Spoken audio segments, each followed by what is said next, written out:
Welcome to another Lone Wolfer Garage Motovlog. I am your host, the Lone Wolfer. I am out here riding on this beautiful October Sunday afternoon, and I feel as though it is a perfect time to bring you another one of my spooky tales of the unexplainable. I am no stranger to odd, unexplainable phenomena, and this tale is no exception. When I moved back from Las Vegas to Connecticut back in 2011, two of my buddies had moved into one of their grandparents' houses as they were no longer able to actually live there because it's a split-level ranch and they were having trouble going up and down the stairs. So they decided to move into an assisted living facility, and they wanted to keep the house and rent it out. And when I came back, they were like, hey, it'd be great if you moved in with us and made it even more affordable for us to live there. That would be pretty sweet. And I was like, hey, that's a pretty good deal, we're on a lake. I got a place to put my bike. I get a room to my own, door that closes. That's pretty sweet. And then we also had, what we call the Freddy Krueger side of a half-finished basement where the furnace and washer and dryer are, which we have turned into sort of a workspace / studio, and it's awesome. But specifically, when I first moved in, the other bedroom, the third bedroom, wasn't really quite ready for living yet. It was not quite habitable, as it was still full of my buddy's grandparents' things. So as we were cleaning it out, I was actually sleeping in the finished side of the basement. And on the finished side of the basement, there were a couple of desks. And one of the first nights I was living there, I went downstairs and went to sleep around midnight, and at about 3 a.m. I was woken up by what sounded like someone shuffling papers. And I was like, what is going on here? What is all this shuffling? Is there like a window open, blowing around some papers, and or is the vent like right over the desk from the heater? And the thing is, I moved in at the end of October, like exactly this time now in 2011, and I have no idea where I actually am right now. This is awesome. Oh no, now I know where I am. That's a totally new road. I've never actually gone down that part of that road. Oh, pretty sweet.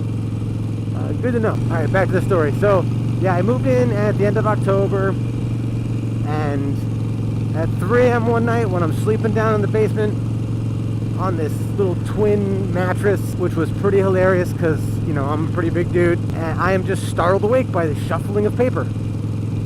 And I'm like, what is there, there's got to be something that explains this. And turns out, no, nothing.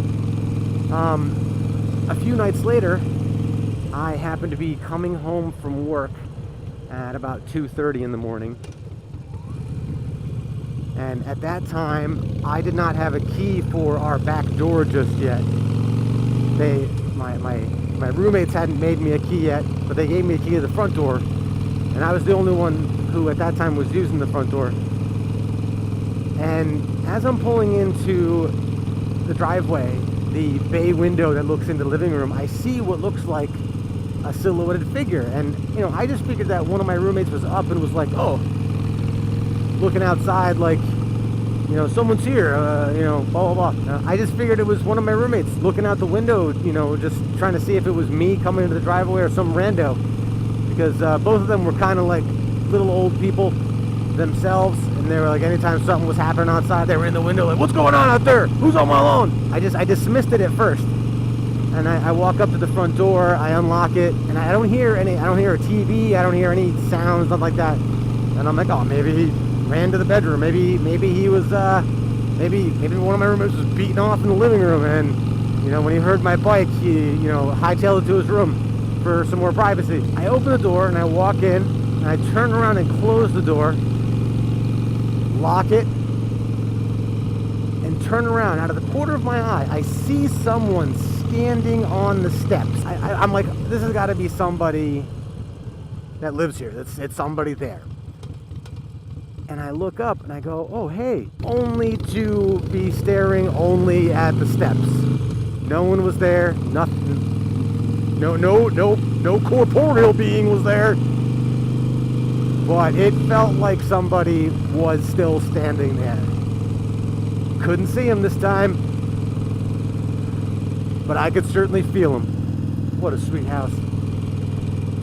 There was definitely something there.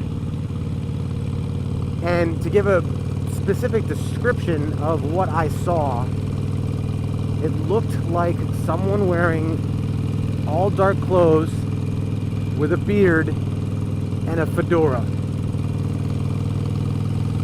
The next day, I take this information and this story to my roommates, and they both kind of chuckle and go, I wonder how long it was going to take you to, feel or see something. And I was like, well, it didn't take me fucking long, because the other night it sounded like some fucking dude was shuffling papers or doing fucking taxes while I was trying to sleep at 3 in the morning at your desk. And I go, it looked like a dude in a hat. It looked like a man in a hat. Like a ghost of a man in a hat. And my roommate Brian goes, yeah, that's the man in the hat. He's been hanging out for a while. And he continues with a story of a couple of weeks ago, I'm laying in bed at 3 in the morning, and I feel as though somebody sits down on my bed. Like on the end of it. Not like menacingly, not like I'm coming in to fuck with you, but like, sitting down in the bed like, hey, what's going on? You want to hang out? And he goes, I didn't want to hang out. I just want to sleep. But yeah, so that is the story of how I became aware of and introduced to the apparition who lives in our house with us, affectionately named the Man in the Hat. We were referring to him as the 4th roommate until Brian moved out and he became the 3rd roommate, so he kind of stepped up for a while, because then my girlfriend moved in for a while and she was she was labeled the 4th roommate. We're not going to we're not going to push the Man in the Hat down the line. If and when I move out of the house, because my roommate Nod actually bought the house from his grandparents and I don't see him moving out before I do, he will become the 2nd roommate. If you enjoyed my spooky little tale of intrigue, I would love to hear some of your comments below, or if you actually just have some spooky tales, I'd love to hear those too.